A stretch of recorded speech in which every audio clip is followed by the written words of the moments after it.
Bem-vindos a mais um episódio do YesCast, o podcast oficial do Instituto de Estudos de Saúde Suplementar. A você que nos acompanha pela sua plataforma preferida de streaming, não deixe de seguir o Yes. E quem nos vê pelo YouTube, peço, inscreva-se no canal, ative o sininho, deixe seu like. Eu sou José Sequim, superintendente executivo do Yes, e seguirei com vocês no episódio de hoje, em que continuaremos a conversa com Paulo Rebelo, que é diretor-presidente da Agência Nacional de Saúde Suplementar, a ANS. Como disse no episódio anterior, esse é um dos assuntos mais especiais e importantes desta terceira temporada. Afinal, a ANS é o órgão regulador da saúde suplementar e fiscalizador, normatizador. Então, quando se fala de plano de saúde ou do setor, a agência tem centralidade na compreensão e atuação desse importante setor. Então, vamos à segunda parte da nossa conversa. Agora, Paulo, no mercado você tem diferentes modalidades de operadoras, medicinas de grupo, seguradoras, cooperativas, autogestões, filantrópicas, etc.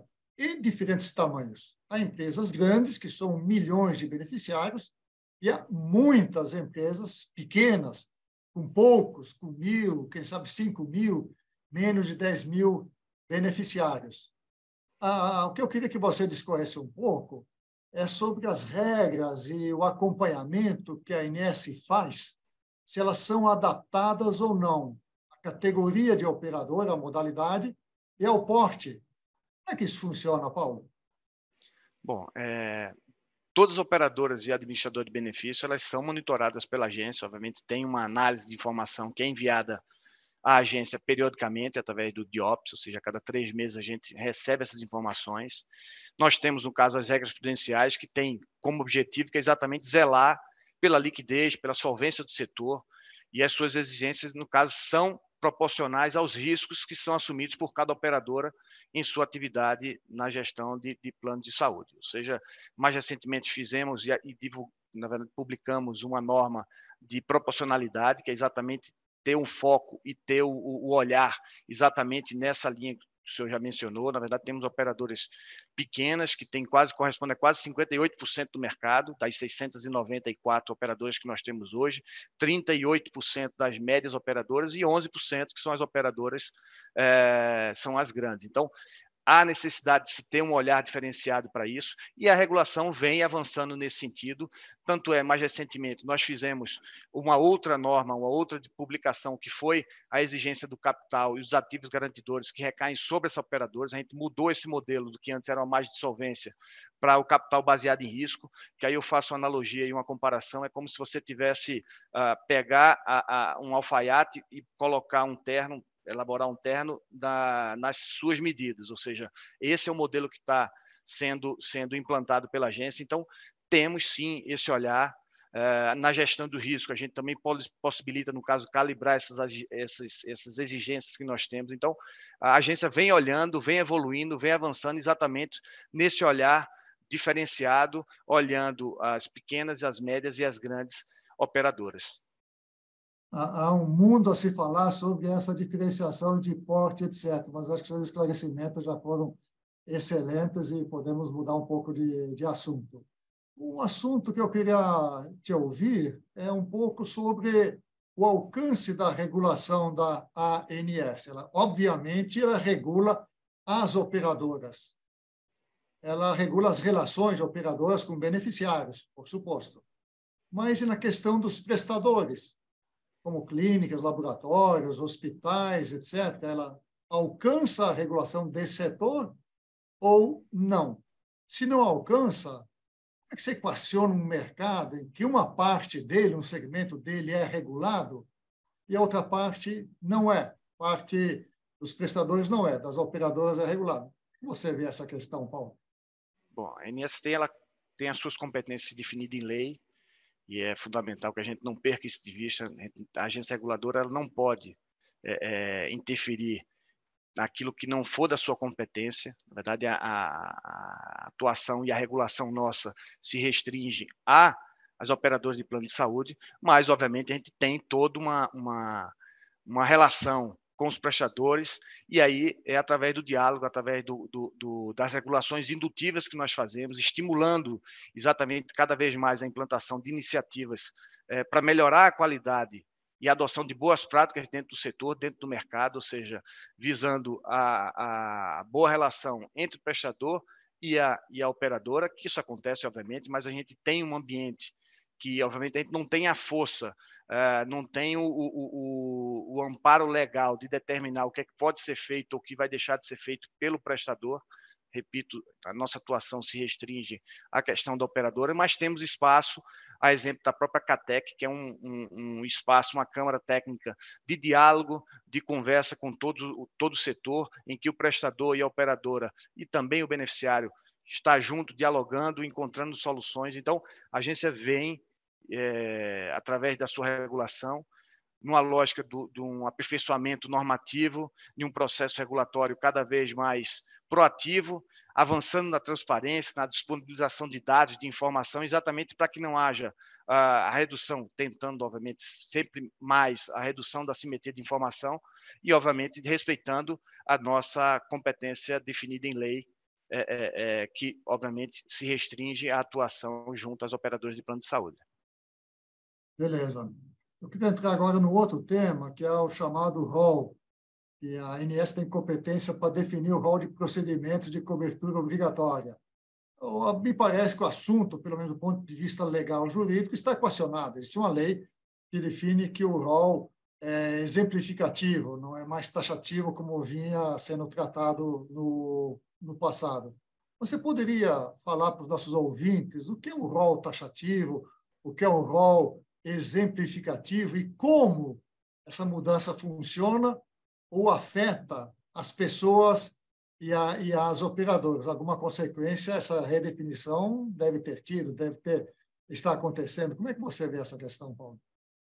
Bom, na verdade, essa definição, essa conceituação de rol taxativo, rol exemplificativo, na verdade, eu costumo dizer que o rol é dinâmico, ele não é nem taxativo, nem exemplificativo. Na verdade, o rol de procedimentos em evento de saúde é uma lista elaborada pela Agência Nacional de Saúde Suplementar. Na verdade, é uma conquista que foi consagrada em lei, e aí as pessoas esquecem do que era o setor antes da Lei 9656. Então, houve esse divisor de águas exatamente com a edição da Lei 9656, quando não existia a coberturas obrigatórias, e aí, a partir da edição da lei, você conseguiu estabelecer regras claras e muito mais previsibilidade para o mercado. Só fazendo um parênteses aqui, o rol da Agência Nacional de Saúde Suplementar, ela atende a mais de 3 mil itens, todas as doenças previstas no CID-10, ela abraça, ela tem cobertura.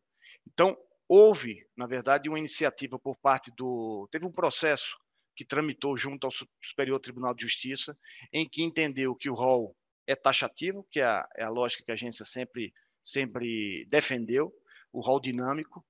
E aí houve um clamor popular, na verdade, e a sociedade civil buscou o legislativo com o intuito de tentar mudar essa regra, achando que o fato de haver essa decisão do STJ mudaria a tramitação do fluxo dos processos, os seus direitos perante as suas operadoras, e fez uma modificação que, Sequim, na prática, nada muda o trabalho realizado pela Agência Nacional de Saúde Suplementar. Se formos olhar a lei, a 14.454, ela, na verdade, ela acrescenta um item no sentido de que as operadoras poderão fornecer medicamentos desde que tenham medicina baseada em evidência. Então, é uma questão muito ampla, muito aberta ainda. Eu acho que a gente vai estudar e se debruçar mais nisso. Eu acho que a gente precisa, de fato, o governo passado estava numa sinalização de colocar um decreto para estabelecer o que seria, conceituar a medicina baseada em evidência, na verdade, definir quais seriam os critérios dessas tecnologias para serem incorporadas pelas operadoras. Então, um processo que foi um processo que eu faço uma certa crítica em razão da forma como aconteceu.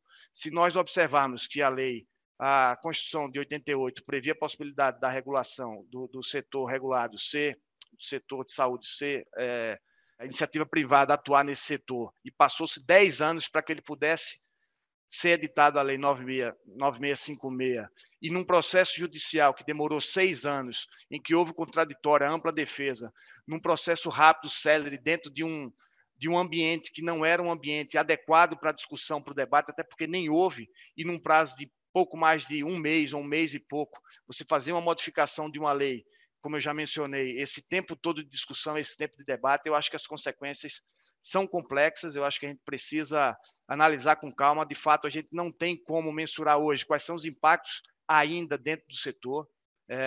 A gente está acompanhando e está monitorando para ver quais serão as consequências dessa decisão que o Legislativo tomou. Mas, obviamente, eu acho que ainda tem uma estrada a seguir, tem um caminho a seguir. A agência está estudando de que forma a gente vai normatizar essa questão, quais são os critérios que devem ser observados pela operadora para essas novas tecnologias. Enfim, eu acho que a gente precisa acompanhar para ver qual vai ser o desenrolar dessa história, que, ao meu ver, ainda não acabou. Perfeito, ou seja, há uma definição legal, mas a aplicabilidade ou a aplicação prática ainda depende de muitas coisas, muitas avaliações que vocês estão estudando e possivelmente deverão decidir a respeito proximamente. Bem, falamos aí da saúde das operadoras. Um aspecto importante para que elas preservem saúde é a chamada questão da previsibilidade. O operador não sabe quem vai ficar doente, que doença terá, quanto custará cada pessoa. Mas os atuários sabem o que acontece numa população, qual a incidência, que tipo de doença, custos, etc., etc. É com base nessa estatística que as operadoras têm que estimar gastos e, com base nesses gastos, colocar o preço que vão cobrar pelos planos. É isso, elas terão que saber os procedimentos, tecnologias que terão que cobrir. Mas com o rol exemplificativo, isso não está ficando muito difícil. Eu imagino que esse tema, como você já falou, já está na agenda regulatória de vocês. Mas como é que operadoras e beneficiários podem interagir nesse tema para evitar tamanha conflituosidade que há entre esses dois elementos aí na sociedade, Paulo?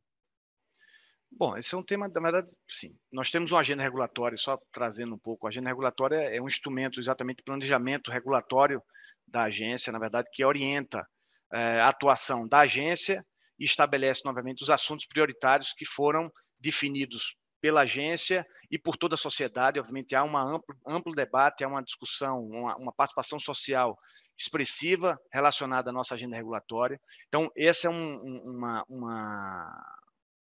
instrumento de planejamento regulatório em que se pode, dentro de um triênio, se estabelecer quais são as nossas prioridades.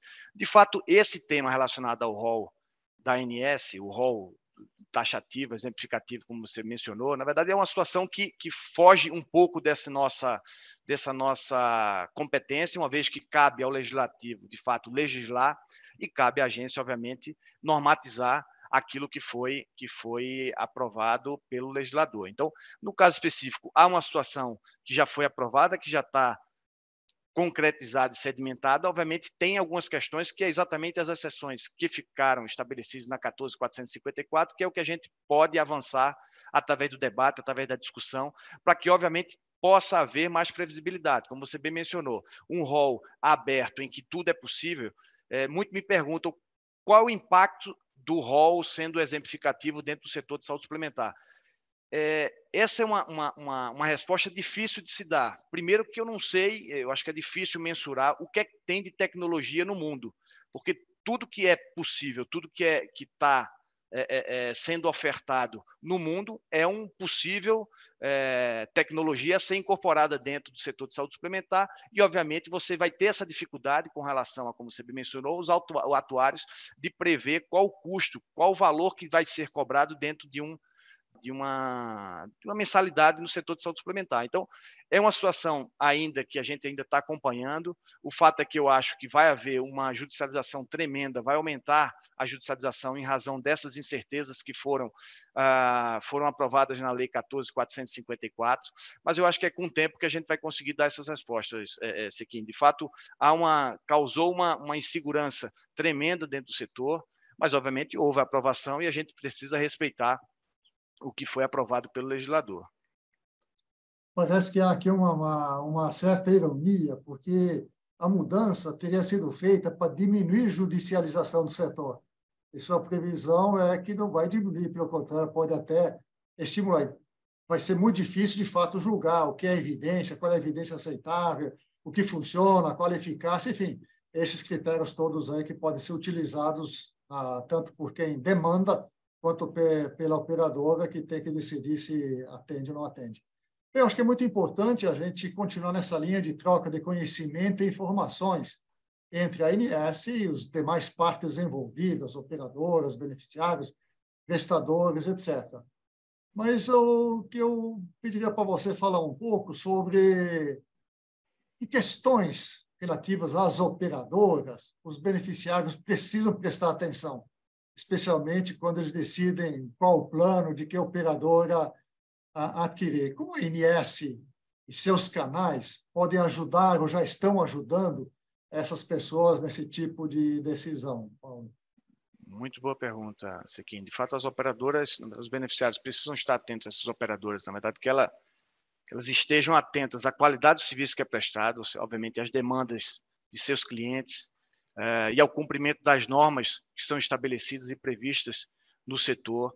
É importante que elas invistam em ações que tragam boas experiências aos beneficiários, promovendo, no caso, a saúde, atuando na prevenção de riscos e de doenças, ou seja, precisa mudar o foco na doença para o foco na saúde. Acho que é investir em ações que é exatamente que foquem no cuidado. Então, os beneficiários precisam estar cada vez mais munidos de informação, e é isso que a gente vem fazendo e tentando fazer cada vez mais, ou seja, a gente tem um número expressivo de dados e a gente precisa transformar esses dados em informação e fazer com que essas informações cheguem no beneficiário para que aumentem cada vez mais o empoderamento deles.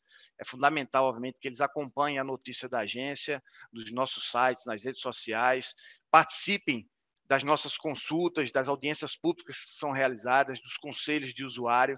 E aí esse mecanismo é importante para exatamente fazer com que eles tenham conhecimento dos seus direitos e, uma vez empoderados dos seus direitos, eles façam as melhores escolhas. E a agência, obviamente, tem lançado, como eu já mencionei, painéis dinâmicos, que é exatamente com dados mais palatáveis, com dados mais fáceis de serem compreendidos por todos. E aí, uma vez os beneficiários munidos dessa informação, cada vez mais cientes dos seus direitos, eles, obviamente, vão adotar e vão tomar as melhores decisões, sejam elas na hora de contratar ou mesmo na hora de trocar os seus planos de saúde. Uma questão que me parece bastante importante é também olhar para a saúde econômico-financeira das operadoras. É um assunto mais difícil do consumidor, do beneficiário, entender, etc. O que a ANS tem a oferecer nesse sentido para as pessoas que buscam, enfim, essa decisão de para qual operadora migro, de qual operadora eu compro um plano? Para olhar também esse aspecto econômico-financeiro. No nosso site você tem esses painéis. Nós temos o Atlas, que são aspectos econômico-financeiros que informam como é que está a saúde da operadora. Nós temos as reclamações que são registradas e que ficam disponíveis para o consumidor também olhar, observar qual é o nível de reclamação, quanto existe de reclamação para com aquela operadora, e são informações que vocês conseguem colher, os beneficiários conseguem colher exatamente para poder decidir. E, obviamente, nós temos também, dentro do 0800 701 9656, um canal também de prestar informação, de dar esclarecimentos ao beneficiário que quer, obviamente, escolher um plano de saúde. Bem, Paulo, nós estamos chegando ao final desse episódio do YesCast. Eu queria te agradecer muito, imensamente, pela sua contribuição, pela sua participação, pelos esclarecimentos que você deu a toda a nossa audiência, por ter compartilhado essas informações, conhecimento. E acreditamos que hoje o IES deu mais um passo no caminho que leva à melhor compreensão desse importante setor de saúde suplementar, ou, como as pessoas normalmente se referem, ao mundo dos planos de saúde. Então, Paulo, eu queria deixar à vontade para você dar suas últimas palavras abordar qualquer outro tema que você julgue relevante para essa nossa audiência aí, Paulo. Nossa, Kim, aqui, na verdade, é só uma palavra de agradecimento, a oportunidade, obviamente, de estar participando desse podcast, de poder trazer para o público informações que são fundamentais para que possa exatamente facilitar, ajudar a compreensão sobre o que é a ANS, sobre o seu trabalho, e é importante que a gente tenha espaços como esse para que a gente possa levar o máximo de conhecimento possível para os cidadãos brasileiros, assim, de suma importância espaços como esse. Também quero aproveitar para destacar, e aí tem que fazer um reconhecimento da alta qualidade e do enorme dedicação dos nossos servidores, dos profissionais da Agência Nacional de Saúde Suplementar, que estão sempre em busca do aperfeiçoamento técnico, trabalha diuturnamente no setor de saúde suplementar, no tema da saúde suplementar, obviamente sem medir esforço para garantir o melhor trabalho exatamente voltado para o beneficiário, para todo o setor, para todo o mercado regulado. E é importante que se diga isso, sobretudo nesse momento que a gente está vivendo, de certa forma, de ataque à atuação das agências reguladoras. Então, essa engrenagem ela precisa estar trabalhando de forma muito em sintonia para que exatamente esse trabalho seja refletido, obviamente, no bem dos beneficiários. E, por último, aqui quero deixar mais uma vez a agência à disposição de toda a sociedade, porque que a gente sabe que somente através do diálogo, de sentar à mesa, do debate, da discussão, todos juntos, a gente consegue, obviamente, ultrapassar os desafios que nós temos pela frente. Então, a agência continua à disposição sempre e voltada sempre, uma agência reguladora cada vez mais forte, mais autônoma, e que tenha a defesa exclusivamente dos interesses dos cidadãos brasileiros. Então, mais uma vez, agradecer e nos colocar mais uma vez à disposição. Estou aqui. Obrigado a você, Paulo. E queria dizer da alta qualidade da sua gestão, dos seus diretores e da equipe da ANS, como você já fez menção. Os parabéns a todos eles. E dizer que nós aqui no Instituto também está aberto para trocarmos ideias, fazermos colaboração, trabalhos em conjunto, o que for. Conte conosco todos os dias do ano. Bem, chegamos ao final de mais esse episódio do YesCast. Lembro a todos que o nosso podcast tem novos episódios todas as terças e sextas-feiras e pode ser acompanhado na sua plataforma de áudio preferida e também no YouTube do Yes.